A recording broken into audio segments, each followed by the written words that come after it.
Добрый день, дорогие друзья, Чайник здесь, и сегодня мы с вами обозрим такую клавиатуру, как LumenKey Magic 68 Pro. И это уникальная в своем роде клавиатура, которая на старте стоила достаточно дорого, достаточно больших денег, порядка 16-17 тысяч рублей, и была в ценовом сегменте рядом с всякими там мадами, всякими БУ вутингами и прочими клавиатурами, в том числе даже в какой-то момент соревновалась в этом ценовом сегменте с IS-63. В общем, суть в том, что она была достаточно дорогой, но время шло, и ценник стабилизировался в России, по крайней мере, на маркетплейсах стабилизировался, там на Алиэкспресс, на Озоне и так далее, и клавиатура стала стоить в районе 10, а то и меньше тысяч рублей. Сейчас в среднем, по-моему, 8 тысяч за Pro-версию и 7 тысяч за не Pro-версию. И уникальна она тем, что она full алюминий, имеет интересный вес, интересное исполнение граней.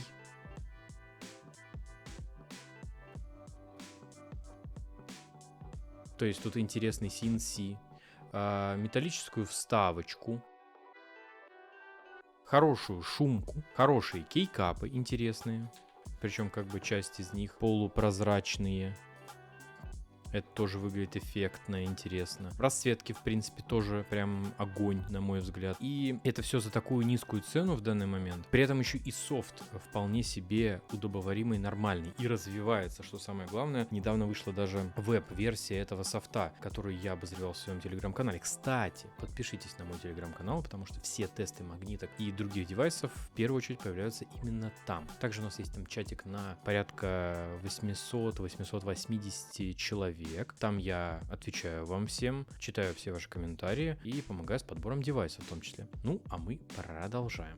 Итак, по поводу того, чем еще эта клавиатура уникальна, да? То есть мы сейчас поговорили про то, что это Full алюминий, за недорого, внутри установлены Jade Pro, по крайней мере в Pro версии, и я рекомендую именно Pro версию, потому что, опять же, давайте по порядку, да? Не Pro версия стоит чуть-чуть дешевле, но у нее установлены базовые гатероны KS20 или что-то типа того, которые достаточно сильно воблят, по звуку достаточно не очень, на мой взгляд. При этом корпус более простой, там нет веса вот такого. Там грани просто острые, там просто брусок черный, другого цвета. Ну, в общем, вы смысл поняли, да? То есть там просто брусок с достаточно острыми гранями, без какой-либо интересной отделки и так далее. Анод там попроще, анодирование алюминия попроще. И в совокупности как будто бы вот это вот там 1002 рублей, они как бы перевешивают все те нюансы, которые я сейчас вам назвал, и имеет смысл чуть-чуть доплатить и приобрести как раз-таки Pro-версию этой клавиатуры. Тем более, что, по-моему, она еще и поточнее. Могу ошибаться, у меня ее не было, к сожалению. Напишите в комментариях, кстати. Поэтому я бы рассматривал Pro-версию в первую очередь в приоритете. По поводу того, что она вообще из себя представляет. Внутри достаточно точная плата. Gateron Jade свечи, которые в стоке чуть-чуть смазаны. Не идеально, на мой взгляд, стоит перемазывать практически всегда Gateron, но тут они в стоке звучат неплохо. А более того, стабилизаторы в стоке не цокают сильно, по крайней мере. То есть их все так же стоит всегда, я говорю, то что всегда, понятное дело, стоит пересмазывать, но для тех людей, кто просто хочет купить и пользоваться магнитной клавиатурой, это отличный вариант. Что еще я могу отметить? Тут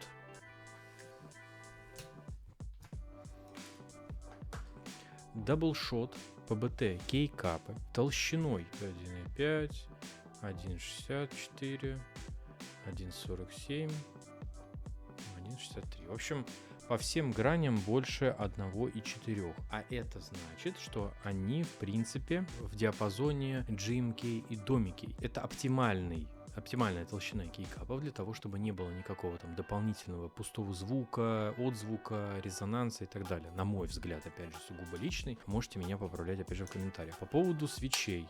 Да? Gateron Jade Pro.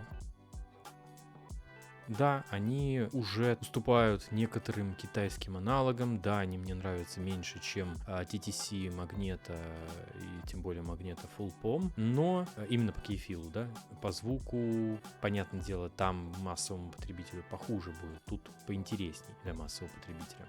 Больше такой, так сказать, тхоки крими. Ну и Важный момент, то что тут нет пэд-подложки, если что.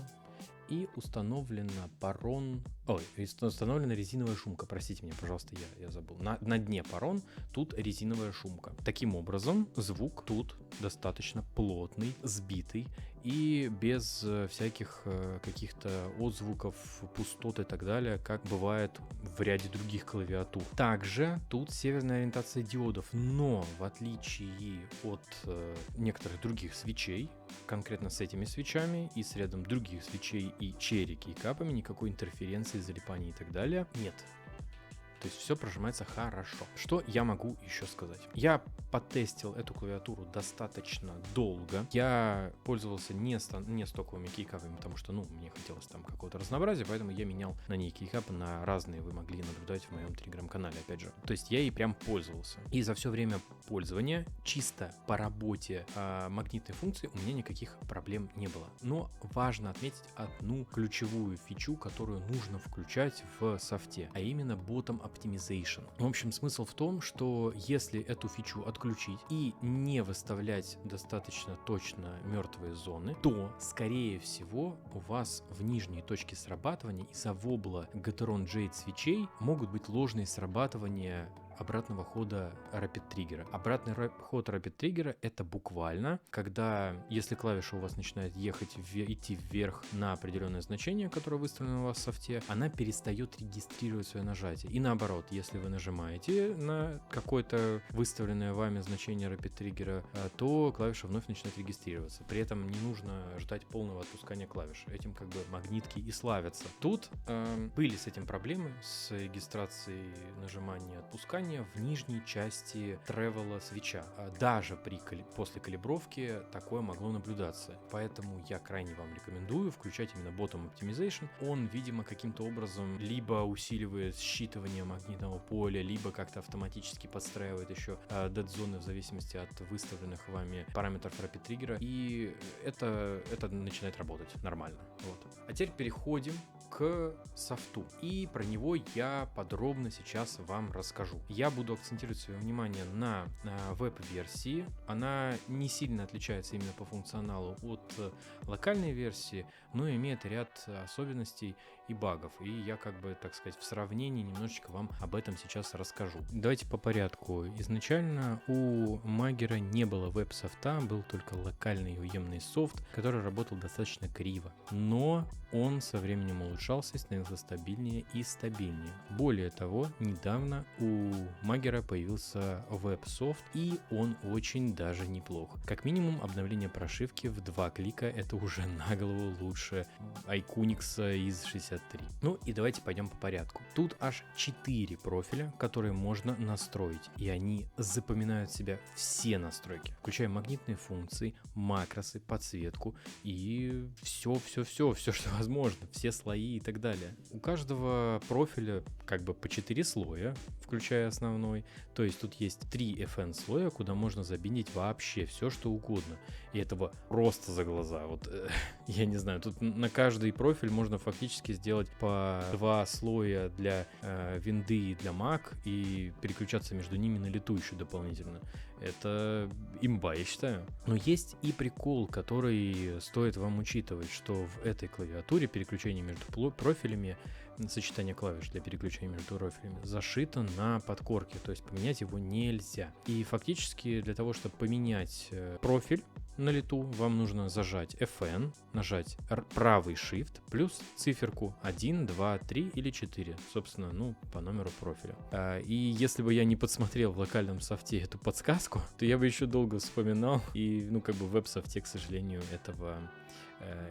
эту подсказку не выводят почему-то. Далее прокликивать самому каждую кнопку при настройке подсветки тоже такое себе. Легче поставить базовый какой-то пресет и довольствоваться этим. Зато тут есть визуализация подсветки, и она даже синхронизирована с тем, как светится сама клавиатура в реальном времени. И это прям круто. Ну и давайте поговорим про магнитные фишки прошивки Magic 68 от, собственно, 1 апреля 2025 года. Собственно, можно выключать мертвые зоны, причем отдельно. То есть можно выставить нулевые мертвые зоны. А при этом шаг настройки всего в 0,02, то есть в 0,02 миллиметра. Соответственно, они настраиваются независимо, верхние и нижние мертвые зоны. Также, тут, как я уже упоминал, есть функция Bottom Optimization. Напоминаю, что в прошлой версии прошивки именно эта фича спасала меня от сложных срабатываний в нижней точке. Rapid Trigger все еще на месте. Есть опция непрерывного Rapid Trigger и шаг настройки 0,02 мм. Ну, то есть 0,02 мм. Active Point аналогично остался с шагом настройки 0,02 мм в сравнении с базовым софтом, не веб, 0,02 мм. При этом стало удобнее выбирать пресет для модели свечей. Теперь можно каждую кнопку индивидуально настраивать в этом плане. То есть можно выбрать под каждую кнопку, какой свич там стоит из тех, которые самые популярные. То есть это TC Magneto, это Jade, это белые гатероны и так далее. Калибровка тут в веб-софте, кстати, стала удобнее. Теперь она полуавтоматическая. То есть, если плата смогла определить магнитное поле свеча сама, она подсветит кнопку зеленым сразу. А если нет, то она попросит несколько раз ее понажимать и подержать. Это очень круто. Но переназначение именно кнопки FN в веб-софте пока что работает криво и через раз. Я обычно меняю положение этой кнопки, и тут по неведомым мне законам физики магнитных полей, в общем, эта кнопка очищается и приходится перевтыкать клаву по несколько раз. При этом в локальном софте все работает идеально. Плюс тут еще есть косяк UI. При смене профиля слои отображаются как FN1, FN3, хотя с профилем меняется и название слоя. То есть на втором профиле уже не FN1-FN3, а FN5-FN7 и так далее. В старом софте, который локальный, все корректно отображается. В веб-софте пока что UI кривоват. Ну и, наверное, это все, что я хотел рассказать про софт. Еще раз напомню то, что никаких проблем у меня непосредственно с функционированием самой клавиатуры не было. То есть в играх все работало идеально, прекрасно, как настроил, так и настроил. И никаких вообще проблем не было после того, как я включил Bottom Optimization. Поэтому еще раз напоминаю, пожалуйста, включайте ее. В противном случае есть шансы, что у вас будут ошибки. Надеюсь, что вам был полезен данный ролик. Вы подпишитесь на мой канал, на мой телеграм-канал. Опять же, да, я занимаюсь этим фактически исключительно ради вас, вашего одобрения, поэтому, пожалуйста, напишите комментарий, поставьте лайк этому ролику, подпишитесь на мой телеграм-канал, и у меня будет мотивация двигаться дальше. Спасибо за то, что вы продолжаете смотреть мои ролики, и всем пока.